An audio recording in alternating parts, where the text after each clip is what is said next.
तो हेलो दोस्तों, हम इस वीडियो में बात करेंगे भोजपुरी के superstar trending star hit machine यानी खेसारी लाल यादव जी के बारे में। तो दोस्तों, खेसारी लाल का एक गाना आने जा रहा है जो कि स्पीड रिकॉर्ड से आने वाला है, जो कि गाना का नाम है सेंटर पे रेंटर, जो कि यह गाना के लिखे हैं कृष्णा बेदर्जी जी और म्यूजिक दिए हैं आर्या शर्मा जी और वीडियो डायरेक्ट किए हैं पवन पाल जी। और यह गाना स्पीड रिकॉर्ड से आने वाला है, यानी कि 9 तारीख की सुबह 6:30 में यह गाना रिलीज किया जाएगा, जो कि स्पीड रिकॉर्ड चैनल से रिलीज किया जाएगा और जो कि बेहतरीन गाना होने जा रहा है।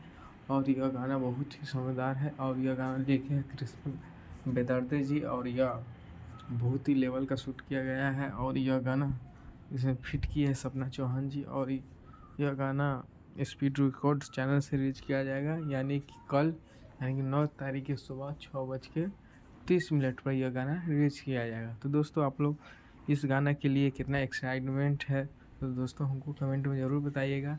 वीडियो को लाइक नहीं किया हो तो वीडियो को लाइक कर लीजिएगा, चैनल पर नया है तो चैनल को सब्सक्राइब कर लीजिएगा ताकि भोजपुरी का हर अपडेट आप तक पहुंच सके। जय हिंद, जय भोजपुरी।